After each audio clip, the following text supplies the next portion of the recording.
Hello Toolsdown community, it's Clinton Tepper speaking. I just wanted to catch up with you guys while we can't meet. We had a great meeting with Anthony McDonald, Tip and Woody and Jane McDonald in February. Then in March we had to cancel, and we'll have to cancel April as well, and possibly May and June. And Toolsdown was developed to be community for people who don't have community. And we clearly, through this COVID-19 situation, it's difficult for us to provide that community that many of you are really enjoying. And the fact that our numbers had increased so much really reflects that idea that it was something that you really valued. So what we'd like to do is to somehow create that, and we're trying to do that by calling many of you on the telephone and putting a few things up on our Facebook site. But we saw what Shed Night had done in Melbourne, and Phil Simpson, who is one of the main organisers for Shed Night, has come up with this wonderful idea, and we thought we could replicate it down here.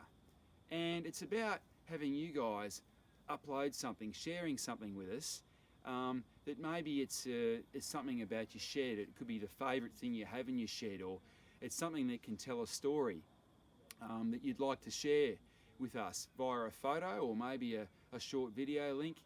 And I'll just share a story with you right now about this shed we're currently in.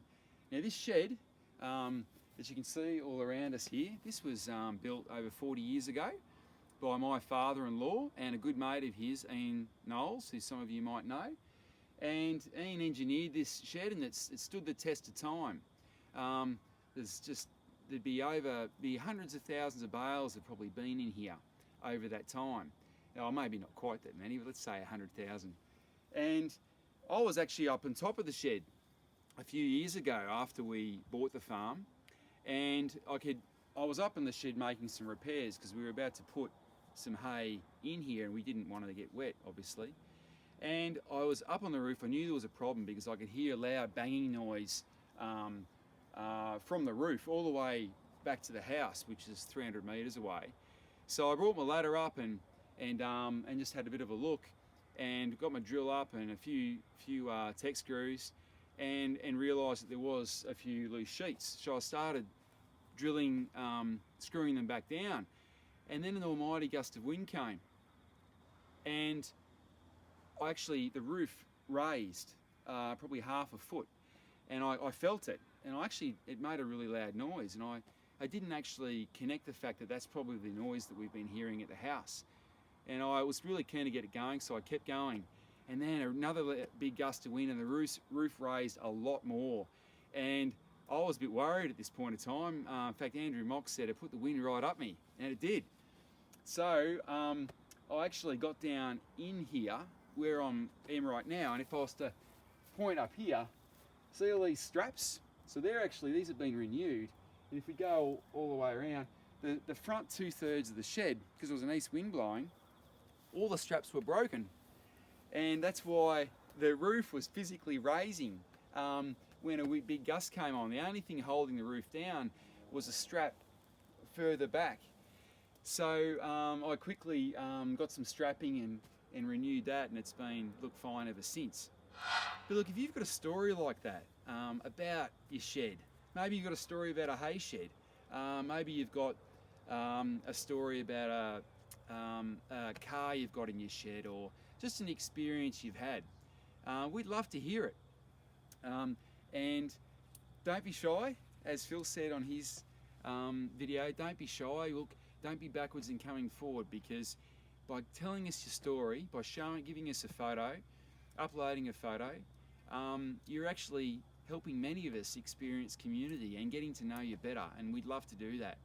So don't be shy. And we know that right now it's tough for many guys. It's tough for many of you. There's guys that are living by themselves. There's guys who may have recently gone through divorce, or have lost their wives or lost their partners through a variety of means. And you're by yourself and you can't experience that community, and COVID-19 has further isolated you. Look, we're here to help through that time. If you are feeling lonely, or you want someone to talk to, we'd encourage you to call myself. Feel free to call myself on 0437 487 742, or you can call Andrew Mock, who's kindly doing the filming here for us today. Andrew's number is 0417 705 744. Look, we'd love to help you, and but look, if you see this on Facebook, please like it, make some comments, upload your own photos of your favourite things or favourite memories. We'd love to hear from you. And the final thing I'd like to say to you is that we've got some exclusive content from Focus on the Family, and they're from Brett Ryan, who was to be our speaker at the end of March, and he's putting up some exclusive stuff for us after Easter. So we'll forward you out a text message and put some message on Facebook relating that as well. So we're trying our best to serve you, and we'd love your help to do that so that we can help each other and just get to know each other a little bit better.